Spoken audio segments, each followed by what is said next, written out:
नमस्कार। मुंबई के दादर इलाके से मैं Sohit Mishra city centre show लेकर आपके सामने हाजिर हूं। शो की शुरुआत हम मुंबई के ही खबर के साथ करेंगे। रविवार के दिन आईआईटी बॉम्बे में पढ़ने वाले 18 वर्षीय दर्शन सोलंकी ने 7वीं मंजिल से कूदकर आत्महत्या कर ली। अब इस पूरे मामले में परिवार वालों ने गंभीर आरोप लगाए हैं। परिवार वालों का कहना है कि अनुसूचित जाति जनजाति से आने के कारण दर्शन सोलंकी के साथ जो आईआईटी बॉम्बे का कैंपस है वहां पर लोग भेदभाव करते थे और इसका जिक्र उसने अपने परिवार वालों के सामने किया था। इस पूरे मामले में आईआईटी बॉम्बे की ओर से जिस तरह से बयान आया वो भी अब सवालों के घेरे में है। क्या है ये पूरा मामला, इस रिपोर्ट में देखिए। उसको टॉर्चर किया जा रहा था। ऊपर से बिल्डिंग से जो गिरने की जो बात बताई जा रही है उसमें क्या आपको लगता है? वो परेशान बहुत हो गया इसलिए। हाँ, वो उत्तरायण में आया था तो मुझे मम्मी पापा को बताया था कि यहाँ पे ना जाति भेदभाव किया जाता है। अच्छा, क्या बता था, क्या जाति भेदभाव उसके साथ में किया गया था? लाइक उसके साथ ना उसके फ्रेंड्स को ये पता चला कि SC/ST से बिलोंग करता है, तो उनको ना उनका बिहेवियर पूरा चेंज हो गया। लाइक उसके साथ कुछ बोला नहीं जाता था, लाइक उसके साथ कोई अच्छे से बात नहीं करता था, उसके साथ कोई अच्छे से रहता नहीं था। रविवार को आईआईटी बॉम्बे की 7वीं मंजिल से कूदकर आत्महत्या करने वाले दर्शन सोलंकी के परिवार वालों ने अब गंभीर आरोप लगाए हैं कि अनुसूचित जाति जनजाति से आने के कारण दर्शन के साथ आईआईटी बॉम्बे में भेदभाव किया गया, जिससे वो बहुत परेशान था। परिवार वालों का ये बयान ऐसे समय में आया है जब आईआईटी बॉम्बे ने कहा है कि कैंपस में जाति के आधार पर कोई भेदभाव नहीं होता है और अब तक की जांच में इसे दर्शन की आत्महत्या की वजह नहीं माना जा सकता। वचમાં મહિના પહેલા આવ્યો ને ત્યારે એવું કહેતો હતો કે છે ને હું ફ્રીમાં ભણું છું ને ત્યાંના છોકરાઓને સારું લાગતું નથી કે મારાથી જેલેસ થાય છે કે હું કેમ ફ્રીમાં ભણું છું, અમે બધા પૈસા દઈને ભણીશું ને તું કેમ ફ્રીમાં ભણેશ કે છે મારાથી બહુ છોકરાઓ જેલેસ થાય છે। બસ એટલી વાત કરી હતી એણે। પહેલા દોસ્તી કરે પછી બંધ કરી દે। પહેલા તો આમ દોસ્તી થોડી સારી હતી, પછી બધાની દોસ્તીમાં ફેરફાર થઈ ગયો એમ। दर्शन की आत्महत्या के बाद आईआईटी बॉम्बे में छात्रों ने कैंडल लाइट मार्च भी निकाला था और कुछ छात्र संगठन ये भी कह रहे थे कि कैंपस में जातिगत भेदभाव होता है, लेकिन प्रशासन ने जातिगत भेदभाव के आरोप से इनकार किया है। परिवार वालों के बयान के बाद एनडीटीवी ने आईआईटी बॉम्बे प्रशासन से सवाल पूछे, पर प्रशासन ने कोई जवाब नहीं दिया। बुधवार को केंद्रीय मंत्री रामदास आठवले भी आईआईटी बॉम्बे पहुंचे और प्रशासन से बात कर उन्होंने कहा कि दर्शन एक पेपर खराब होने पर दुखी था और उसने ये बात अपने पिता से कही थी। साथ ही जातिगत टिप्पणी पर जांच की जाने की बात आठवले ने की। पुलिस ऑफिसर ने हमको बताया है कि भाई पिताजी से उनकी आधा घंटा पहले बात हुई थी और उन्होंने पिताजी को बोला था कि मुझे एक सब्जेक्ट ठीक नहीं गया है और उन्होंने बोला था कि चिंता मत करो, मैं मुंबई आ रहा हूँ, ऐसा पिताजी ने उनको बोला था। मैनेजमेंट का कहना है कि भाई हमारे पास कोई ऐसी कंप्लेंट आई नहीं थी और हम ध्यान देते हैं, लेकिन ऐसा हुआ ये अच्छी बात नहीं है। दर्शन सोलंकी के परिवार की ओर से आए बयान के बाद अब आईआईटी बॉम्बे के प्रशासन पर सवाल उठ रहे हैं। सबसे बड़ा सवाल यही है कि बिना जांच किए आईआईटी बॉम्बे ने ये कैसे कह दिया कि कैंपस में जातिगत भेदभाव नहीं होता है, और क्या प्रशासन की ओर से बयान जारी करने में जल्दबाजी की गई है। मुंबई से सुनील सिंह के साथ सोहित मिश्रा, एनडीटीवी इंडिया। दिल्ली में श्रद्धा वालकर हत्याकांड की तरह ही एक और मामला सामने आया है और ये बेहद हैरान करने वाला मामला है। एक शख्स ने अपने ही लिव इन पार्टनर को मोबाइल चार्जर से गला घोंटकर उसकी हत्या कर दी। बाद में उसके शव को अपने ढाबे में 40 किलोमीटर दूर फ्रिज में जाकर रखा और अगले दिन इस आरोपी ने किसी और से शादी कर ली। 3 दिन बाद जो पुलिस है उसे इसकी जानकारी मिली और फिलहाल आरोपी पुलिस की गिरफ्त में है। ये है 24 साल का साहिल गहलोत। दिल्ली के मित्राओं गांव के रहने वाले साहिल पर अपनी लिव इन पार्टनर की हत्या का आरोप है। पुलिस ने उसे गिरफ्तार कर लिया है। बुधवार को उसे 5 दिन की पुलिस रिमांड पर भेज दिया गया। कल हमने आरोपी को अरेस्ट किया था और आज हम 5 दिन का उनका पुलिस रिमांड लेके आए हैं। पूछताछ जारी है और जो उन्होंने रूट फॉलो किया है रात को गाड़ी में, उस रूट को आइडेंटिफाई करने के लिए हमारी मल्टीपल टीम्स लगी हुई हैं, ताकि वहाँ अगर कोई सीसीटीवी फुटेज है या कोई और क्लू है तो हम ले सकें।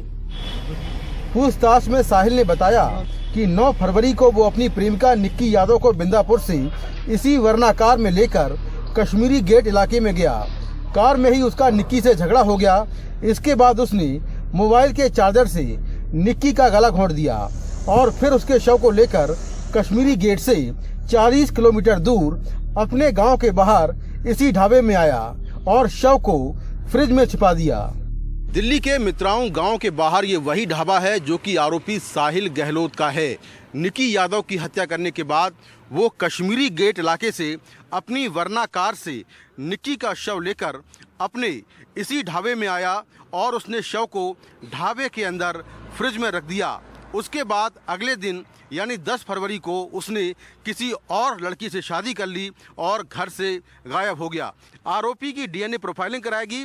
साथ में इस मामले में जो फॉरेंसिक एविडेंस हो सकते हैं वो अगले 5 दिनों में इकट्ठे किए जाएंगे। इतना ही नहीं, उसने अगले दिन 10 फरवरी को किसी और लड़की से शादी कर ली और घर से गायब हो गया। दरअसल उसकी 2018 से निक्की यादव से दोस्ती थी। दोनों पहले दिल्ली और फिर ग्रेटर नोएडा में लिव इन रिलेशनशिप में रह रहे थे, लेकिन साहिल के घर वालों ने उसकी शादी कहीं और तय कर दी। 9 फरवरी को साहिल अपनी सगाई के बाद रात में निक्की के पास गया। निक्की को पता चल गया कि अगले दिन साहिल किसी और से शादी करने वाला है। इसी बात को लेकर दोनों में झगड़ा हुआ। 9 तारीख को सुबह इसकी एंगेजमेंट हो रही है, सगाई हो रही है। 9 तारीख की शाम को उसके पास आता है। जब वो उसको कन्फ्रंट करती है कि मैंने ऐसा सुना है, तो कहता है नहीं मैं तुम्हें घुमाने ले चलता हूँ, ऐसा कुछ नहीं। और उसी दौरान ये दिल्ली में कि बस अड्डे चलते हैं, वहाँ चलते हैं और उसका मर्डर करके ये करता। अगले दिन सुबह शादी में चला जाता है बारात लेके 10 तारीख को। अब ये आदमी ढाबे को इसने बंद किया हुआ है, लेकिन इसके दिमाग में उधेड़-बुन यही है, क्योंकि ऐसा लग रहा था कि अगर ये शादी करने के बाद ये इस बॉडी को डिस्पोज कर देता तो बाद में बहुत दिक्कत आ जाती। तो जो टाइमिंग था वो बहुत ही परफेक्ट था कि जो हमने इसको टाइमली इसको डिटेक्ट कर लिया। बुधवार को निक्की का पोस्टमार्टम हुआ और उसके घर वाले उसका शव लेकर झज्जर चले गए। निक्की के घर वालों के मुताबिक उन्हें नहीं पता था कि निक्की साहिल के साथ रिलेशनशिप में है। निक्की के घर वाले चाहते हैं कि साहिल को फांसी हो। अब साहिल को गिरफ्तार कर लिया तो न्याय की क्या मांग? न्याय की यही मांग है जी, उसको भी सजाए मौत होनी चाहिए। साहिल ने जनवरी 2018 में उत्तम नगर में एसएससी की परीक्षा की तैयारी शुरू की। उस समय झज्जर की रहने वाली निक्की यादव भी उत्तम नगर में रहकर मेडिकल प्रवेश परीक्षा की तैयारी कर रही थी। वहीं दोनों मिले और उन्हें प्यार हो गया। आरोपी ने फरवरी 2018 में ग्रेटर नोएडा के गलगोटिया कॉलेज में डी फार्मा में एडमिशन लिया और निक्की ने भी उसी कॉलेज में बीए इंग्लिश ऑनर्स में एडमिशन लिया। इसके बाद दोनों ग्रेटर नोएडा में किराए के मकान में साथ में रहने लगी। दोनों साथ में मनाली, ऋषिकेश, हरिद्वार और देहरादून भी घूमने गए थे। लेकिन तब किसी ने नहीं सोचा था कि यह खूबसूरत लगता सफर इतने दुखद और बदनुमा अंत तक पहुंचेगा। नई दिल्ली से मुकेश सिंह सेंगर, एनडीटीवी इंडिया। ऐसा ही एक मामला मुंबई से भी सामने आया है। दरअसल मुंबई से सटे पालघर के नाला सुपारा का यह मामला है, जहां पर लिव इन रिलेशनशिप में रह रहे प्रेमी ने प्रेमिका की हत्या कर दी और उसके शव को बिस्तर में छुपा दिया। और बाद में ये जो आरोपी है वो भागने की फिराक में था, लेकिन पुलिस को इसकी जानकारी मिली और रेलगाड़ी से राजस्थान भाग रहे आरोपी हार्दिक को पुलिस ने गिरफ्तार कर लिया है। इस रिपोर्ट को देखिए। हार्दिक और मेघा दोनों एक दूसरे से बहुत प्यार करते थे। शादी नहीं हुई थी, लेकिन 6 महीने से दोनों एक साथ लिव इन रिलेशन में थे और 1 महीने पहले ही नाला सुपारा के सीता सदन में रहने आए थे। लेकिन फिर अचानक एक दिन हार्दिक शाह फरार हो गया। पड़ोसियों को घर से बदबू आई तो पुलिस को सूचित किया गया। पुलिस जब दरवाजा खोल घर में घुसी तो देखकर हैरान रह गई। पलंग के अंदर मेघा का शव पड़ा था। हार्दिक कुछ काम धंधा नहीं कर सकता था। मेघा प्रोफेशन से नर्स थी, वो पैसा कमा के उसको खिलाती पिलाती थी। हार्दिक कुछ काम नहीं करता था, इसके कारण उनमें हमेशा झगड़े होते थे। उसके बारे में पड़ोसियों ने भी शिकायत की थी। तो उस कारण से, वो झगड़े के कारण से हार्दिक ने मेघा का गुस्से में आकर उसका मर्डर किया और घर का सामान, उसकी लाश उसने घर के बेड में छुपाई और बाकी का सामान उसने बहुत जल्दी में कुछ लोगों को बेच के वो पैसा लेके वो फरार हो गया था। पलंग के अंदर शव मिलने के बाद पुलिस ने तहकीकात शुरू की। मेघा और हार्दिक के घर वालों का पता लगाकर उनके बयान लिए और टेक्निकल इन्वेस्टिगेशन कर आरोपी हार्दिक शाह की लोकेशन पता लगाई। हमें पता चला कि वो ट्रेन से जा रहा है, तो वो ट्रेन का लोकेशन लेके फिर हमने रेलवे पुलिस से मदद से उसको रास्ते में रेलवे पुलिस ने पकड़ लिया है। आरोपी हार्दिक शाह को नागदा स्टेशन से गिरफ्तार कर तुलंज पुलिस थाने लाया गया है और आगे की तहकीकात की जा रही है। हैरानी की बात है कि आरोपी हार्दिक शाह ने मेघा की हत्या करने के बाद उसकी छोटी बहन को मैसेज भेजा और उसमें लिखा कि अब मेघा से बात नहीं हो पाएगी क्योंकि उसने मेरी जिंदगी को नर्क बना दिया था, इसलिए मैंने उसकी हत्या कर दी है। अगर शव चाहिए तो मैं पता भेजता हूँ। हार्दिक ने उसमें मैसेज में ये भी लिखा है कि अब वो जीना नहीं चाहता है, इसीलिए पुलिस पकड़े इसके पहले वो जान देने जा रहा है। लेकिन ये अलग बात है कि उसने यहाँ से भागकर वो राजस्थान की तरफ जा रहा था, तब पुलिस ने नागदा पर उसे गिरफ्तार कर लिया। पालघर से राजा महल और मुंबई से कैमरामैन अल्ताफ के साथ सुनील सिंह, NDTV इंडिया के लिए। DRDO ने एक ऐसा ड्रोन तैयार किया है जो 24 घंटे बिना ईंधन भरे लगातार चल सकता है। इसका ट्रायल अब शुरू होने जा रहा है और बेंगलुरु में जो एयर शो चल रहा है, जहां पर कई सारे विमान करतब दिखा रहे थे, तब ये ड्रोन 15,000 फीट की ऊंचाई से उसकी तस्वीरें खींच रहा था। दर्शकों की नजर हवाई करतब पर थी, इससे बेखबर कि कलाबाजी खाते जहाजों और इसका लुत्फ उठा रहे लोगों पर कोई 15,000 फुट की ऊंचाई से नजर रख रहा है। ये footage defence research and development organisation यानी DRDO के ड्रोन तपस ने ली है। इसमें बहुत ऑल वेदर कैपेबिलिटी है, ये डे नाइट का कैपेबिलिटी है। यदि दिन में कोई कैमरा काम करता है तो रात में थर्मल इमेजिंग या IR इमेजिंग के थ्रू कैमरा काम करता है। और ऑल वेदर में यदि क्लाउड वगैरह भी है तो भी इसमें रडार के थ्रू आप टेरेन मैपिंग वगैरह कर सकते हैं। DRDO के ड्रोन तपस का ट्रायल अब शुरू होने जा रहा है। हालांकि इस साल एरो इंडिया पर ये लगातार नजर रख रहा है, रनवे के साथ साथ आसपास के इलाकों पर।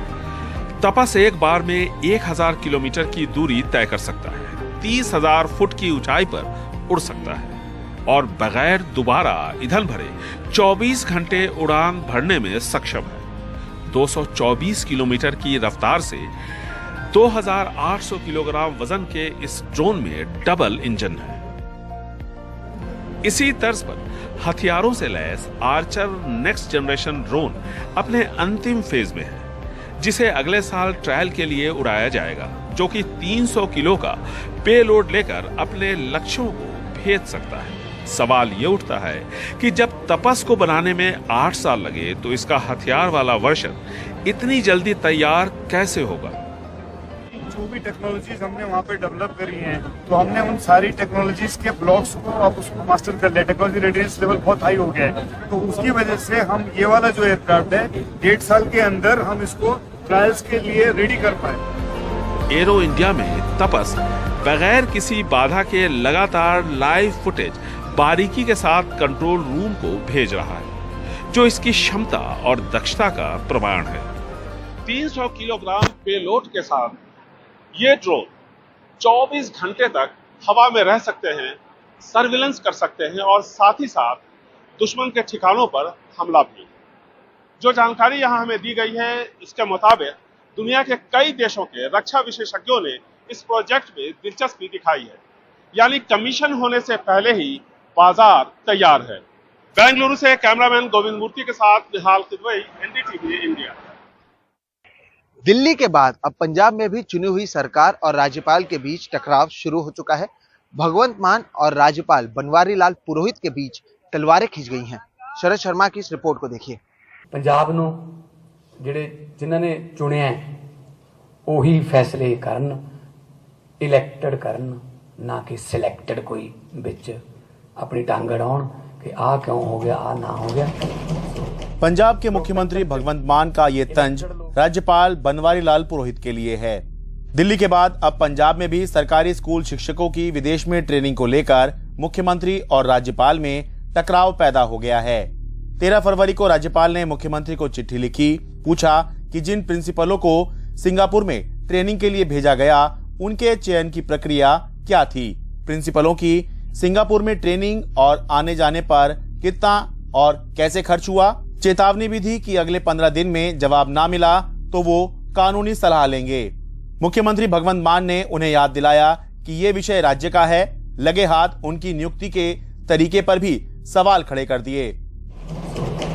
लोकतंत्र च इलैक्टेड लोग जिहड़े ने वो वड्डे ने, सिलैक्टेड तो कोई भी हो सकता है, ठीक है ना।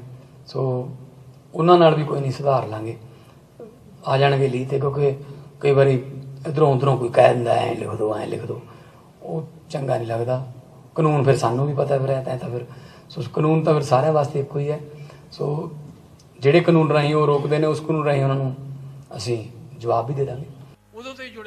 जाहिर है बीजेपी राज्यपाल के साथ है, लेकिन पंजाब की मुख्य विपक्षी पार्टी कांग्रेस भी मुख्यमंत्री भगवंत मान पर निशाना साध रही है। ਜਿਹੜਾ ਪ੍ਰੈਜ਼ੀਡੈਂਟ ਆਫ ਇੰਡੀਆ ਉਹ ਆਪਣੇ ਪ੍ਰਤੀਨਿਧੀ ਹਰ ਸਟੇਟ ਚ ਅਪਾਇੰਟ ਕਰਦਾ, ਉਹਦਾ ਆਫਿਸ ਆਰਡਰ ਦੇਖ ਲੈਣ। ਮੁੱਖ ਮੰਤਰੀ ਇੰਨੇ ਅਗਿਆਨਤਾ ਕਿਉਂ ਰੱਖਦੇ ਆ? ਉਹਨਾਂ ਨੂੰ ਕੋਈ ਸਮਝਾਉਣ ਵਾਲਾ ਕਿਉਂ ਨਹੀਂ? ਬੋਲਣ ਤੋਂ ਪਹਿਲਾਂ ਸੋਚਦੇ ਕਿਉਂ ਨਹੀਂ? ਇਹ ਪੂਰੇ ਪੰਜਾਬ ਦੇ ਮੁੱਖ ਮੰਤਰੀ ਹੋ, ਬਦਨਾਮੀ ਪੰਜਾਬ ਦੀ ਹੁੰਦੀ ਆ ਕਿ ਐਸੇ ਲੋਕ ਵੀ ਚੀਫ ਮਿਨਿਸਟਰ ਬਣਦੇ ਆ। ਤੁਸੀਂ ਜਿਨ੍ਹਾਂ ਨੇ ਕਨਸਟੀਟਿਊਸ਼ਨ ਬਣਾਈ ਹੈ ਉਹਨਾਂ ਦੀ ਕਨਸਟੀਟਿਊਸ਼ਨ ਮੁਤਾਬਕ ਜਿਹੜਾ ਕਨਸਟੀਟਿਊਸ਼ਨਲ ਹੈਡ ਹੈ ਪੰਜਾਬ ਦਾ, ਉਹਦੀਆਂ ਜੇ ਕੁਝ ਕੁਐਰੀਜ਼ ਨੇ ਜਿਹੜੀਆਂ ਮੈਂ ਸਮਝਣਾ ਬਿਲਕੁਲ ਠੀਕ ਨੇ। 5 ਚਿੱਠੀਆਂ ਦਾ ਉਹਨਾਂ ਜ਼ਿਕਰ ਕੀਤਾ ਹੈ। ਇੱਕ ਚਿੱਠੀ ਚੌਥੇ ਨੰਬਰ ਤੇ ਮੇਰੀ ਹੈ ਜਿਹੜੀ ਮੈਂ ਉਹਨਾਂ ਨੂੰ ਇੱਕ ਨਵਲ ਅਗਰਵਾਲ ਬਾਰੇ ਲਿਖੀ, ਤੇ ਚੀਫ ਮਿਨਿਸਟਰ ਸਾਹਿਬ ਦਾ ਜੇ ਦਫ਼ਤਰ ਜਵਾਬ ਨਹੀਂ ਦਿੰਦਾ, ਇਹ ਫਿਰ ਇਸ ਤਰ੍ਹਾਂ ਹੀ ਹੋਏਗਾ ਕਿ ਕੱਲ ਨੂੰ ਚੀਫ ਮਿਨਿਸਟਰ ਦੀ ਕੋਈ ਚਿੱਠੀ ਚੀਫ ਸੈਕਟਰੀ ਨੂੰ ਜਾਏਗੀ ਤੇ ਚੀਫ ਸੈਕਟਰੀ ਜਵਾਬ ਦੇਣ ਤੋਂ ਇਨਕਾਰੀ ਹੋ ਜਾਏਗਾ, ਜਾਂ ਉਹੀ ਜਵਾਬ ਦੇਗਾ ਜਿਹੜਾ ਚੀਫ मिनिस्टर पंजाब ने आज गवर्नर ਨੂੰ ਦਿੱਤਾ ਹੈ। तो ये तो अनारकी हो जाएगी। पंजाब की भगवंत मान सरकार ने पंजाब के सरकारी स्कूलों के 36 प्रिंसिपलों को 6 से 10 फरवरी तक सिंगापुर में ट्रेनिंग के लिए भेजा था। दिल्ली में भी सरकारी शिक्षकों को फिनलैंड भेजने के सवाल पर सरकार और उपराज्यपाल में टकराव चल चुका है।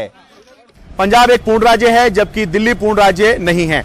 यही एक बड़ी वजह है जिसके चलते दोनों जगह टकराव का मुद्दा एक होते हुए भी एक बड़ा अंतर यह है कि पंजाब के सरकारी स्कूलों के प्रिंसिपल विदेश में सिंगापुर में ट्रेनिंग करके आ चुके हैं, जबकि दिल्ली के सरकारी स्कूलों के टीचर्स तब तक विदेश में ट्रेनिंग के लिए नहीं जा सकते जब तक उपराज्यपाल मंजूरी ना दे दें। Sharad Sharma, NDTV India. गुलाब चांद कटारिया अब असम के राज्यपाल बन चुके हैं। 22 फरवरी को वो असम जाएंगे और इसे उनकी राजस्थान की जो सक्रिय राजनीति है उससे एक तरह की विदाई के तौर पर देखा जा रहा है। लेकिन अब इस सब के बीच में सवाल यह है कि उनकी जगह कौन लेगा और किस तरह से 2023 में चुनाव से पहले बीजेपी इस तरह से अपने नेताओं को बदल रही है। इस रिपोर्ट को देखिए। 78 साल की गुलाबचंद कटारिया अभी तक राजस्थान विधानसभा में नेता प्रतिपक्ष हैं। सदन अभी सेशन में है। इस बीच उन्हें असम का राज्यपाल बनाकर भेजे जाने से कई सवाल उठ रहे हैं। गुलाब जी 8 बार विधायक रहे हैं, 1 बार सांसद, हर सरकार में मंत्री बने हैं और मेवाड़ की सीटों में उनका प्रभाव भी रहा है। तो क्या उनके जाने से मेवाड़ वागड़ की राजनीतिक मंच पे एक जगह खाली हो गई है? आपको अभी तक मेरी एज जो है ना विधानसभा में तो दिखती नहीं होगी। बिल्कुल नहीं दिखती है सर। तो मैं मेरी कोशिश करता हूँ और पार्टी छोटी बड़ी जो जिम्मेदारी दे उसको ईमानदारी से निभाना मेरी आदत में है। तो एक बात है कि अब मेवाड़ और वागड़ के पॉलिटिक्स में आपका एक तरह से बोलबाला छाप रही है, तो एक वैक्यूम, एक पॉलिटिकल वैक्यूम क्रिएट हो जाएगा आपके एक तरह से एग्जिट से। देखो एक बात जरूर है, किसी व्यक्ति के जाने से थोड़ा सा समय लग सकता है, लेकिन भारतीय जनता पार्टी क्या है कि कार्यकर्ता बेस्ड पार्टी है, नेता बेस्ड पार्टी नहीं है, जो एक ही व्यक्ति पे डिपेंड हो जाती है।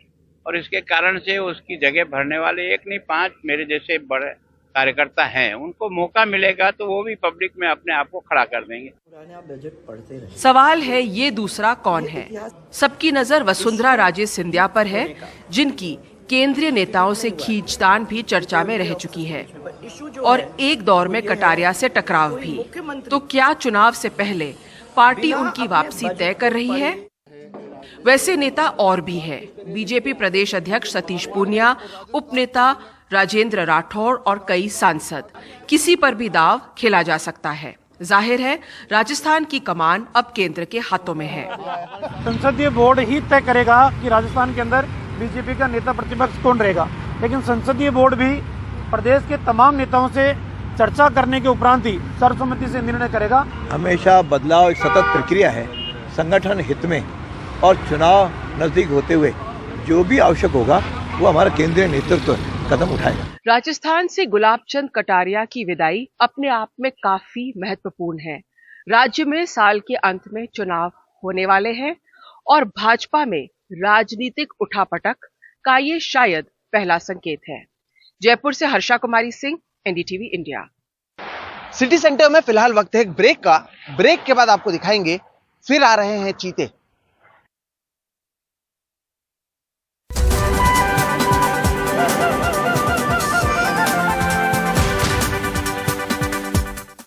नामीबिया से लाकर बसाए गए 8 चीतों के बाद अब दक्षिण अफ्रीका से 12 चीतों को श्योपुर के कुनो नेशनल पार्क में लाने की तैयारी की जा रही है और इसके लिए 4 लोगों का एक विशेष दल दक्षिण अफ्रीका पहुंच चुका है।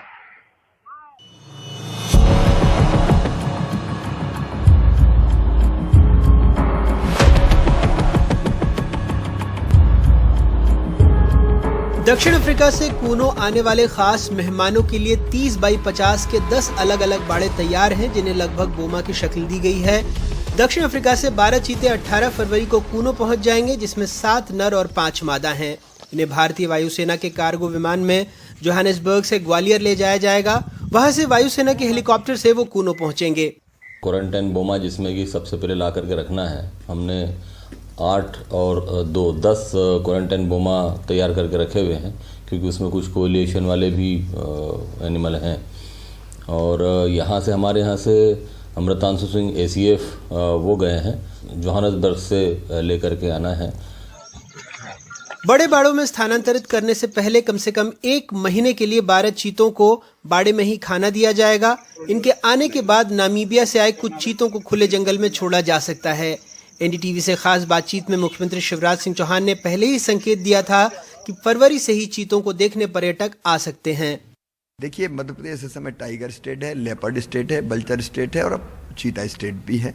फरवरी में संभावना है, क्योंकि अब बड़े बाड़े में छोड़ें, इसके बाद खुले में उनको छोड़ेंगे। पूरी तरह से स्वस्थ और प्रसन्न हैं, तो फरवरी में हम ये संभावना जता रहे हैं, जो अभी विशेषज्ञों से बात हुई है, कि धीरे धीरे खोलना प्रारंभ करेंगे। हालांकि किडनी की परेशानी से पीड़ित मादा चीता साशा अब पहले से बेहतर है। उसे बड़े बाड़े में शिफ्ट किया गया है, लेकिन अभी उसके खुले जंगल में जाने में वक्त लग सकता है। नामीबिया से जो 8 चीते 17 सितंबर को आए थे और दक्षिण अफ्रीका से जो 12 चीते आ रहे हैं, उनमें एक फर्क है।